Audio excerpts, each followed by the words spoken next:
माननीय श्री नीतीश कुमार जी का इस बिहार की धरती पर आपके आशीर्वाद से अर्पण हुआ था और आपने बड़े प्यार से, अरे रुकिए भाई, आए आपको हल्ला कर रहे हैं,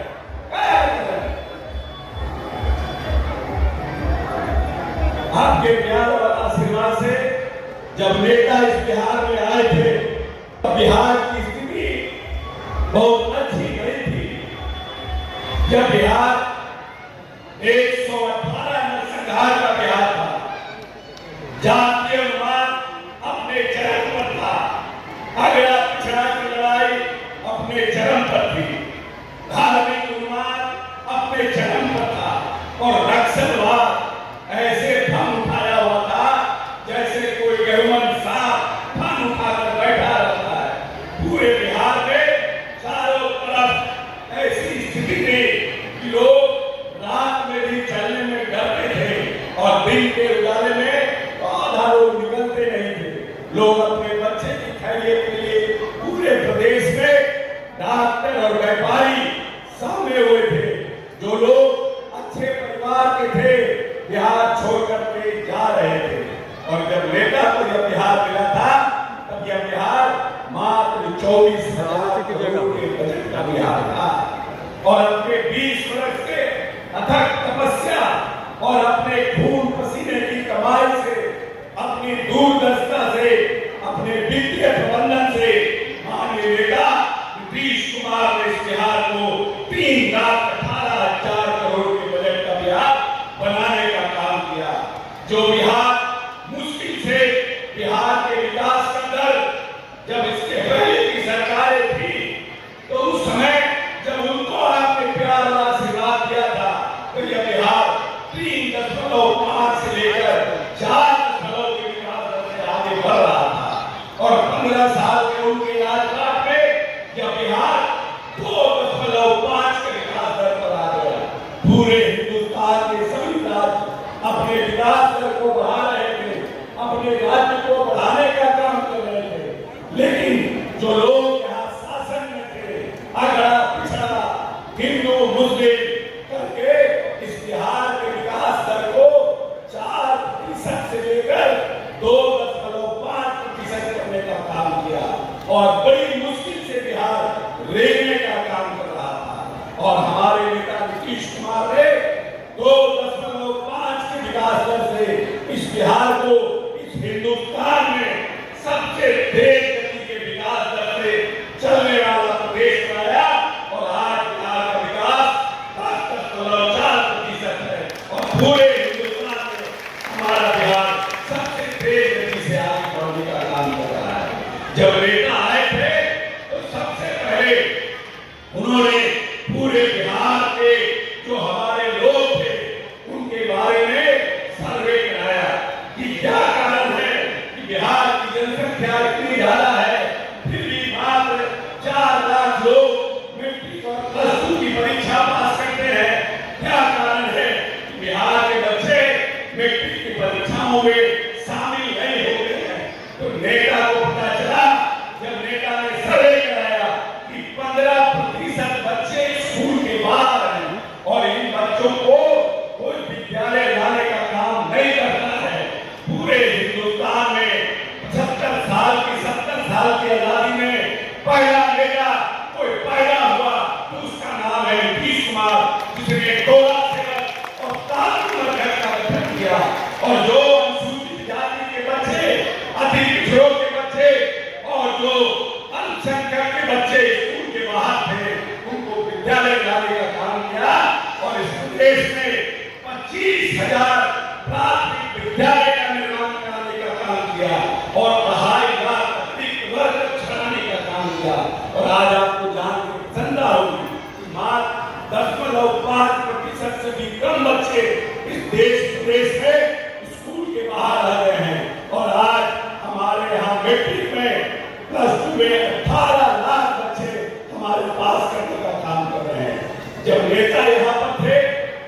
तब जब 4 लाख बच्चे पास करते थे तो मात्र 50,000 बच्चियां हमारे मैट्रिक की परीक्षा पास करती थी। तो नेता ने पूरे बिहार में सर्वे किया कि क्या कारण है कि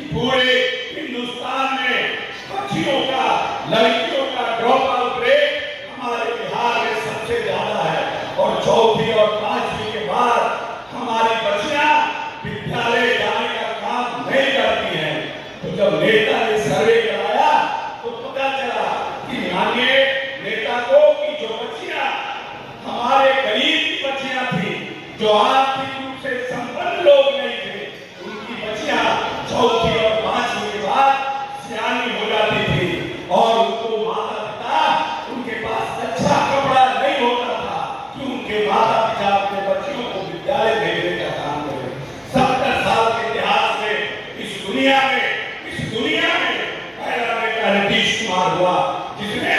बच्चियों के लिए पोशाक योजना की शुरुआत की और बच्चियों को विद्यालय लाने का काम किया और उसके बाद साइकिल योजना की शुरुआत की और आज लगभग 18 लाख बच्चे पास हो रहे हैं, उसमें 9.5 लाख बच्चियां हैं। 50% से भी ज्यादा हमारी बच्चियां इस प्रदेश की मैट्रिक और प्लस टू की परीक्षा पास कर रहे हैं। नेता यहीं पर नहीं रुके, उन्होंने घोषणा किया कि जो बच्चियां मैट्रिक पास करेंगी उनको 10,000, जो प्लस टू पास करेंगे 15,000 और जो ग्रेजुएशन पास करेंगे उनको 50,000 की पुरस्कार राशि बिहार सरकार देने का काम करेगी। और आज हमारी बच्चियां पोशाक योजना, साइकिल योजना के माध्यम से विद्यालय लाने का काम माननीय नेता ने किया और नेता ने इस प्रदेश के एक पंचायत में निर्णय किया, क्योंकि बहुत जगह उन्होंने देखा कि जो लोग मैट्रिक की परीक्षा को पास कर प्रति व्यक्ति आय का इतिहास में समझिए कि कितना सीमित संसाधन हमारे पास था, क्या आमदनी हमारे पास थी, कैसे किस तरह का भवंडर हमारे पास था, कैसे अगला पिछड़ा लड़ाई हमारे पास था। याद करिए नक्सलवाद की स्थिति कि जमुई गवादा का जेल ब्रेक और जहानाबाद का जेल ब्रेक नक्सल ने जेल से तोड़ करके कैदियों को निकालने का काम किया था और वो भी डिस्ट्रिक्ट हेडक्वार्टर के बीच में जो जेल होता था उसको तोड़ करके ऐसी परिस्थितियां का बिहार था और 7,000 मात्र प्रति व्यक्ति आय था और आज नेता ने बिहार के प्रति व्यक्ति आय 66,000 रुपया करने का काम किया है इन 20 वर्षों में। और माननीय नेता का यह सपना है कि आने वाले 5 साल में हम बिहार को 1 लाख प्रति व्यक्ति आय करने का काम करेंगे और जो नौजवान साथी लंबे समय से जो बेरोजगार थे उसके लिए 2020 में नेता ने कहा था कि हम 10 लाख नौकरी और 10 लाख रोजगार देने का काम करेंगे और आज आपको जानने में प्रसन्नता होगी कि लगभग 12 लाख सरकारी नौकरी देने का काम बिहार सरकार कर चुकी है और 35 लाख रोजगार देने का काम किया है। जब तक हम चुनाव में आएंगे तब तक हम 50,000 के ऊपर के आसपास हम इस प्रदेश में नौकरी और रोजगार देने की स्थिति में रहेंगे और अगले 5 वर्ष के लिए नेता ने घोषणा किया है कि हम 1 करोड़ रोजगार और नौकरी क्रिएट करने का काम करेंगे बिहार के नौजवानों के लिए। और याद करिए 1990 के पहले इस बिहार में मात्र 2 इंजीनियरिंग कॉलेज थे। ये बात हमारे नौजवान साथी को और हमारे अभिभावकों को समझना चाहिए। 90 के पहले मात्र 2 इंजीनियरिंग कॉलेज थे, एक भागलपुर और एक मुजफ्फरपुर। इसके अलावा प्रदेश में कोई इंजीनियरिंग कॉलेज नहीं था, एक पटना था, एक मुजफ्फरपुर था। और नेता जब आए 2005 में तब उन्होंने कहा कि नहीं, इस प्रदेश में जो नौजवान हमारे साथी हैं उनको हमें कौशल को बढ़ाना होगा और नेता ने आज हर एक जिले में इंजीनियरिंग कॉलेज खोलने का काम किया है। बिहार के 38 जिले में इंजीनियरिंग कॉलेज है और इस इंजीनियरिंग कॉलेज में पूरे हिंदुस्तान में रिजर्वेशन की पॉलिसी को माननीय नेता ने लागू करने का काम किया। आधी आबादी जो महिलाओं की है उनके लिए इंजीनियरिंग कॉलेज में 35% आरक्षण देने का काम किया। अनुसूचित जाति जनजाति के अति पिछड़े के लोगों के लिए आरक्षण का प्रावधान किया। अब आपको जान के प्रसन्नता होगी कि पूरे हिंदुस्तान में बिहार अकेला राज्य है जहाँ 10 रुपए के सालाना खर्च पर हम बच्चों को इंजीनियरिंग की पढ़ाई कराते हैं और सारा खर्चा राज्य सरकार करने का काम करती है। हॉस्टल मेरा, खाना सरकार का, पढ़ना सरकार का और बच्चों को साल का सिर्फ 10 रुपया देना पड़ता है। ये नीतीश कुमार की सोच है। लेकिन जो हमारे पहले के लोग थे, उन्होंने इस प्रदेश में चरवाहा विद्यालय बनाने का काम किया था कि जो गरीब का बच्चा है वो पैसे पर बैठ करके चरवाहा विद्यालय में पढ़ाई करने का काम करे। प्रजातंत्र में विचारधारा महत्वपूर्ण होती है और नीतीश कुमार ने अपनी विचारधारा से इस प्रदेश में न सिर्फ इंजीनियरिंग कॉलेज खोला,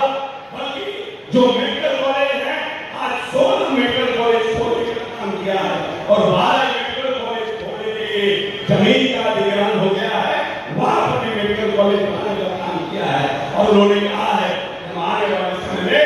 800 जिले में मेडिकल कॉलेज बनाने का काम करेंगे और उसका काम जारी है। नेता ने इस प्रदेश में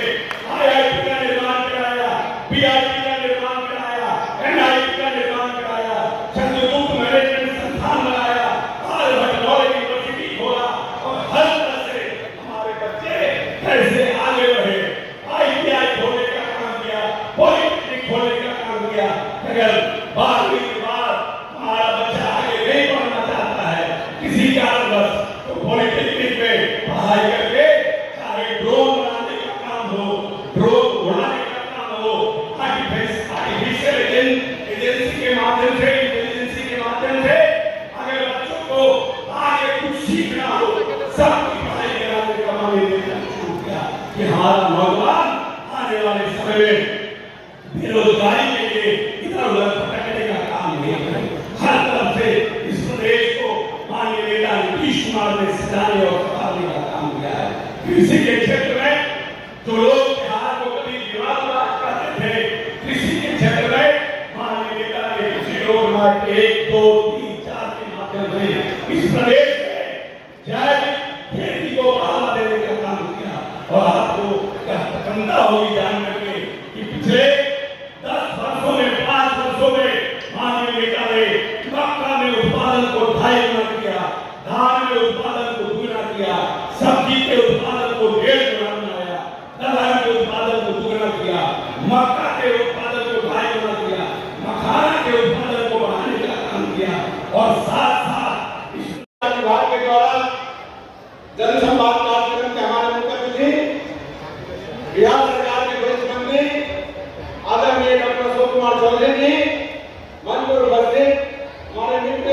भाई छोटू सिंह जी, मंच पर उपस्थित को यहाँ के पूर्व विधायक कुमारी जी, गोपाल साहब जी, सभी किरण जी, हमारे विभाग के सभी chief secretary, chief engineer, AC, doctor अभियंता और सभी हमारे सूची के अध्यक्ष, सभी हमारे जिला परिषद,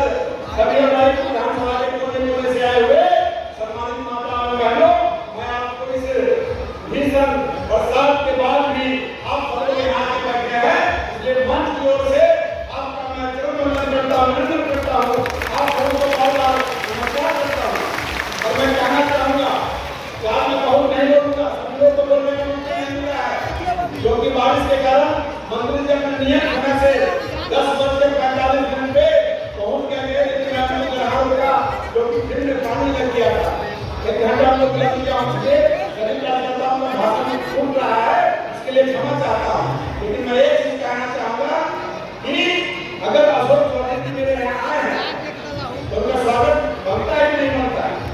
बनता है ना? धन्यवाद बनता है कि नहीं बनता है? काहे बनता है? क्योंकि अलाई में अभी 3 महीना के अंदर दर्जनों पुल 150 से ऊपर रोड देने का व्यवस्था किया है, लगभग 2 करोड़ का देने का व्यवस्था की है, बताने का काम कर रहे हैं। सिर्फ एक विभाग का मैं बोलता हूँ, माननीय मुख्यमंत्री जी ने आपको जमा करा का जो फर्क है, ये रोड के लिए आपको 14 करोड़ का, बांध में मिला है 520 करोड़ का, आपको बक्सी में जो पुल बन रहा है 520 करोड़ का, उन्हीं भारत सरकार के द्वारा मिला है। तो आप मैं एक लाइन में बात समाप्त करूंगा, हम चाहेंगे कि सब लोग अपने कुर्सी पर खड़े होकर के अशोक चौधरी जी के लिए 1 मिनट योगदान खड़े होकर बताइए कि हमारी जनता